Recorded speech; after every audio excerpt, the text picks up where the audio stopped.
Assalamualaikum warahmatullahi wabarakatuh. Perkenalkan, nama saya Ardian Syahwijaya, berasal dari Fakultas Dakwah dan Komunikasi dengan Prodi Komunikasi Penyiaran Islam Universitas Islam Negeri Sumatera Utara. Baik, di sini saya akan sedikit menjelaskan tentang analisis dari suatu media massa, yaitu salah satunya adalah analisis framing dan analisis isi, yang merupakan salah satu syarat dari ujian akhir semester komunikasi massa semester 5 oleh dosen pengampunya, yaitu Ibu Dr. Katibah MA. Langsung saja, yang pertama saya akan sedikit menjelaskan tentang analisis farming. Analisis farming merupakan metode penyajian realitas di mana kebenaran tentang suatu kejadian tidak diingkari secara total, melainkan dibelokkan secara halus dengan memberikan penonjolan pada aspek-aspek tertentu.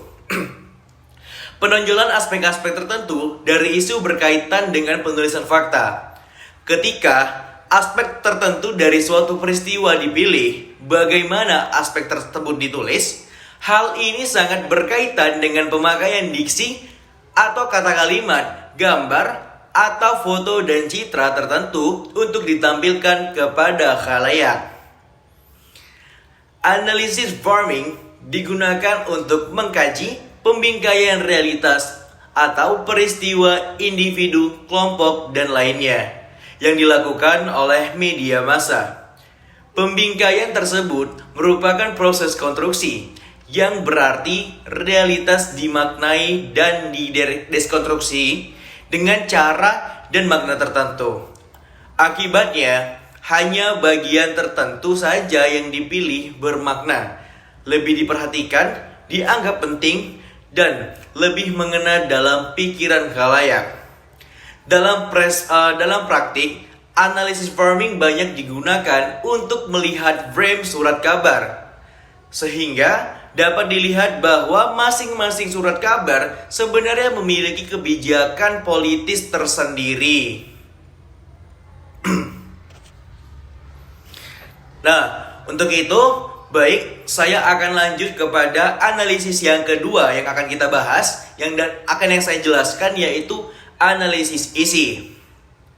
Baik, analisis isi adalah sebuah teknik yang digunakan untuk menganalisis dan memahami teks. Nah, analisis isi juga dapat diartikan sebagai teknik penyelidikan yang berusaha menguraikan secara objektif, sistematik dan kuantitatif.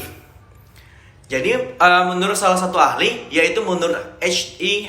Lewis Analysis, yang merupakan seperti ini disebut dengan semantik dan kuantitatif. Jadi peneliti dapat belajar banyak tentang masyarakat dengan menganalisis koran, majalah, program televisi, ataupun musik.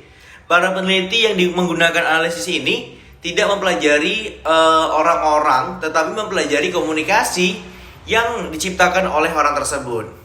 Teknik ini tuh terutama dipakai dalam bidang publistik mungkin ya, psikologi sosial, dan juga ilmu politik pastinya. Selain itu, analisis isi juga digunakan untuk mengukur perubahan budaya dan juga mempelajari berbagai aspek budaya. Sosiologi juga menggunakan sebagai cara tidak langsung untuk menentukan bagaimana kelompok-kelompok sosial itu dipandang. Misalnya, mereka akan meneliti bagaimana orang Amerika dan juga Afrika digambarkan dalam acara televisi atau bagaimana perempuan digambarkan dalam iklan. Pastikan berbeda seperti itu. Baik, mungkin hanya itu yang dapat saya jelaskan mengenai analisis framing dan juga analisis isi. Untuk itu, lebih dan kurangnya saya mohon maaf. Pada Allah saya mohon ampun. Wabillahi taufiq wal hidayah. Wassalamualaikum warahmatullahi wabarakatuh.